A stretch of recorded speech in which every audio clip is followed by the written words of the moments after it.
Buenos días, vamos a continuar ahora con los epitelios de revestimiento, ver cómo se los clasifica y también ejemplos y el epitelio glandular.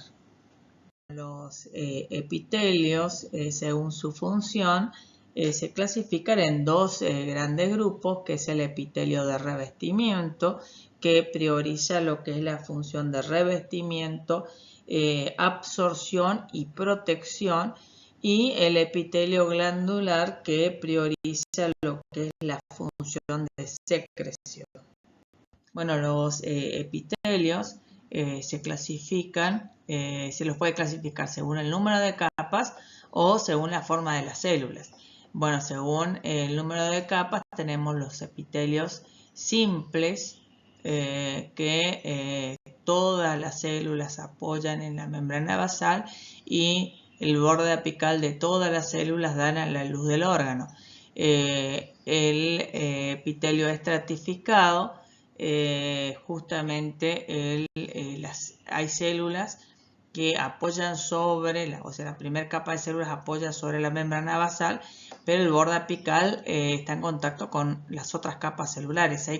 En el estratificado también tenemos células que no dan ni siquiera a la luz, ni siquiera apoyan sobre la membrana basal, y después tenemos la última capa de células que su borde basal no apoya sobre el borde, o sea, sobre la membrana basal, pero sí el borde apical da la luz del órgano.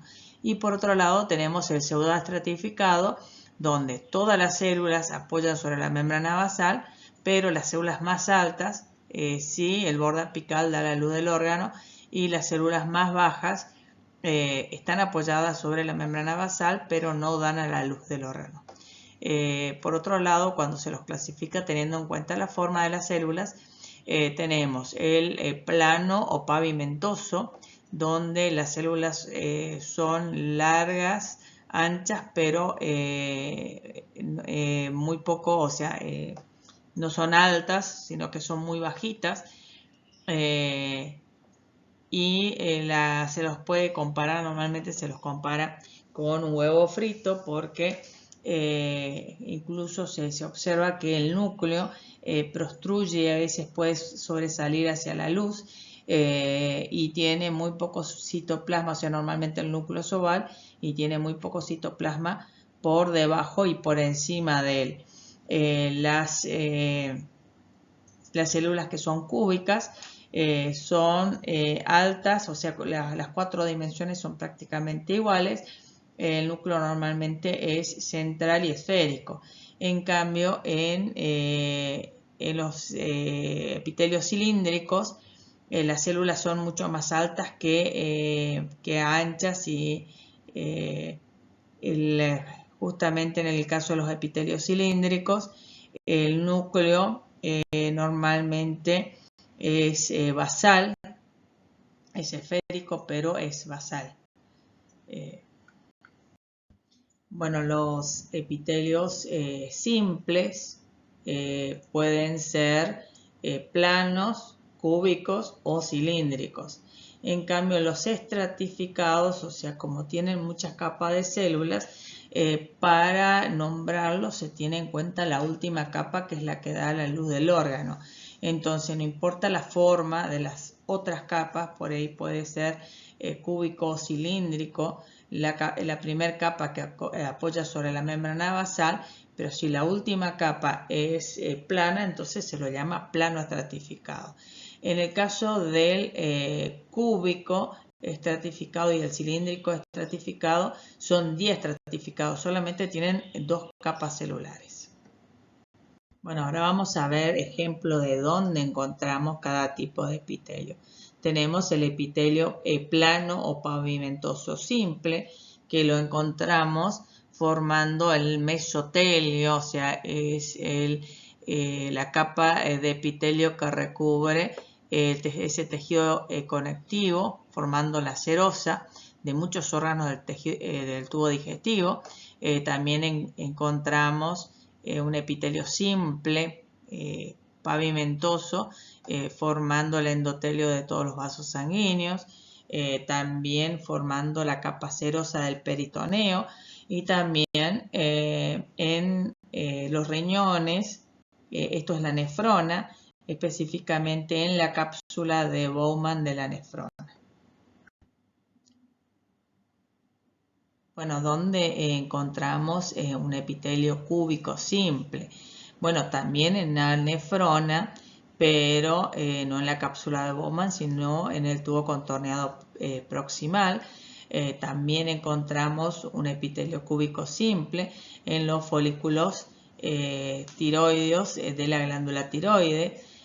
También encontramos en la serosa de los ovarios, que se los llamó inicialmente epitelio germinativo porque se creía que ahí se formaban los ovocitos, y también en los conductos secretores de las glándulas salivales. Bueno, ¿dónde encontramos un epitelio cilíndrico simple? Lo encontramos principalmente en varios órganos del tubo digestivo, como por ejemplo en el intestino grueso, también en el intestino delgado, también en el estómago, pero en otros en órganos reproductores, como por ejemplo en las trompas de falopio del sistema reproductor femenino. Bueno, y el epitelio pseudoestratificado, recuerden que tiene dos tipos de células, dos poblaciones celulares. Unas células apoyan sobre la membrana basal y el borde apical da a la luz del órgano, y las otras células, que son más bajas, solamente apoyan sobre la membrana basal pero no dan a la luz del órgano. Este tipo de epitelio es característico de los conductos respiratorios y de las fosas nasales también. O sea, lo vamos a encontrar en las fosas nasales, tráquea, bronquios, primarios, secundarios, segmentarios. Pero también lo vamos a encontrar en el sistema reproductor masculino, el conducto deferente del varón.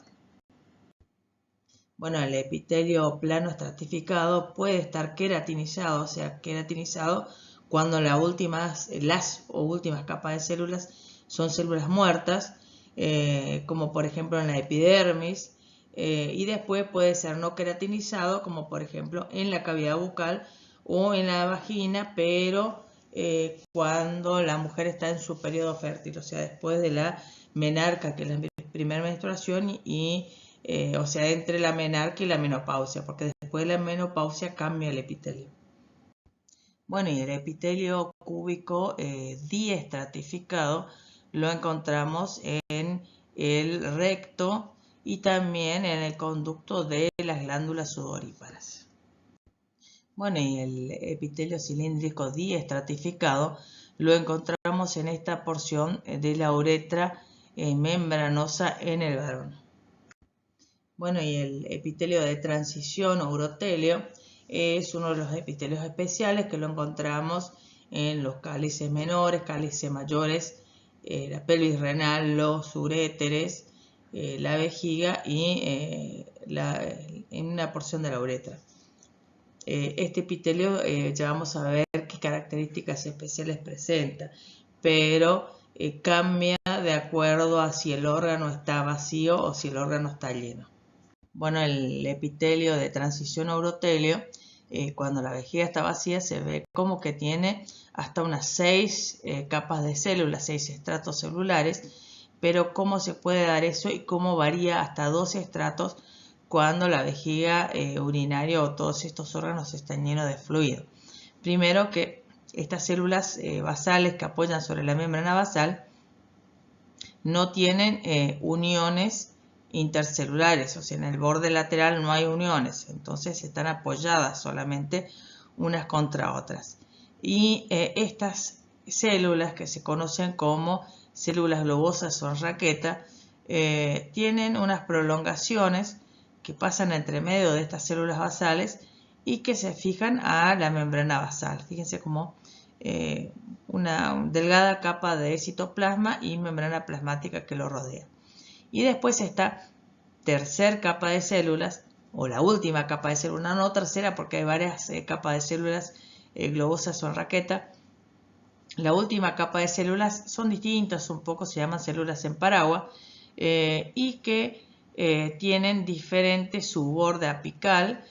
Su borde apical es como la cúpula, o sea, es convexa, como se lo puede comparar como la cúpula de una iglesia, y el borde lateral de estas células están unidas por uniones herméticas, uniones oclusivas.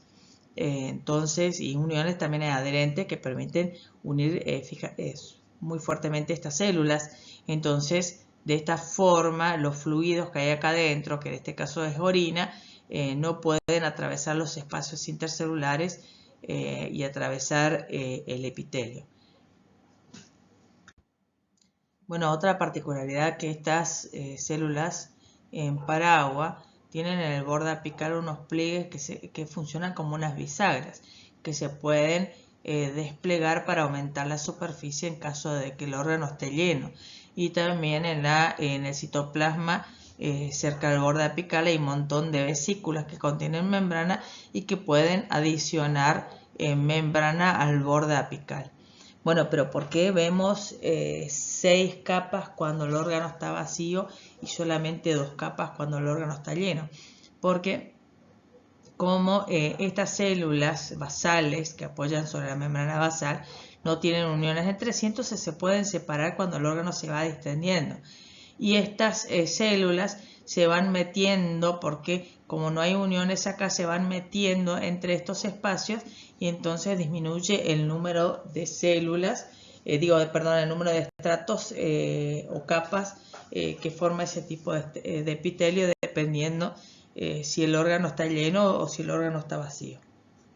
Bueno, y dependiendo de la función del epitelio, vamos a encontrar algún tipo de especializaciones en este borde apical o no, dependiendo de la función. Como por ejemplo en los epitelios que tienen función de protección, como por ejemplo la piel, no necesitan una formación especial, sino que las últimas capas de células son células muertas. En cambio, si un epitelio tiene la función de absorción, tiene que aumentar muchísimo la superficie absortiva mediante estas formaciones digitiformes que son las microvellosidades. Las microvellosidades hay muchísimas en cada célula, más o menos unas 200 en el caso de los enterocitos del intestino. Y esas microvellosidades tienen componentes del citoesqueleto que se ubican en forma paralela, que son los filamentos de actina, y entre medio, manteniéndolos a cierta distancia, se encuentran las fimbrinas, y uniendo los filamentos de actina a la membrana plasmática, que está de rojito acá, son la miosina de tipo 1. Bueno, pero como son epitelios muy especializados, le ponen nombre diferente de acuerdo al lugar donde se encuentran. Los que se encuentran en los enterocitos, en el intestino delgado, los llamamos chapa estriada, y los que se encuentran en el tubo contorneado proximal, tubo contorneado distal y tubo colectores de las nefronas, lo llamamos ribete en cepillo. Bueno, los esterocilios en realidad se llaman esterocilios porque cuando fueron vistos por primera vez se parecían a cilios, pero en realidad son microvellosidades que tienen los mismos componentes que las microvellosidades, solamente que son mucho más largas y tienen prolongaciones citoplasmáticas o puentes citoplasmáticos que los une en ciertos trechos. Este tipo de formaciones del borde apical es muy particular y lo encontramos en 2 lugares únicamente: en el oído interno y tiene función sensitiva, y en este conducto largo que tiene 6 metros de longitud, que es el epidídimo del varón, y que tiene función absortiva y secretora. Bueno, y los cilios son formaciones del borde apical que son muy particulares y se encuentran en aquellos epitelios que necesitan transportar algo. Por ejemplo, en el caso del epitelio de la mucosa de las vías aeríferas, porque ¿qué va a transportar? Resulta que en el epitelio de las vías aeríferas también entre medio tenemos células caliciformes que producen moco, y en ese moco va a quedar atrapado un montón de partículas que ingresan con el aire que inspiramos. Y entonces es necesario transportar ese moco, que eso se llama transporte mucociliar, hacia arriba para ser deglutido. Por eso que las células, ese epitelio pseudoestratificado ciliado, tiene cilios en el borde apical, que cada cilio se origina a partir de un cuerpo basal que tiene un arreglo, 3 tripletes de microtúbulos, o sea, 9 tripletes de microtúbulos y ni uno central en el cuerpo basal, pero en el cilio, que está recubierto por membrana, tiene un arreglo de 9 dobletes más 2 centrales. Bueno, y acuérdense que los epitelios que tienen cilios en su borde apical tienen función de transportar. También lo encontramos, por ejemplo, en las trompas de falopio femeninas. También van a transportar moco, pero también empujar al ovocito 2 en dirección hacia el útero.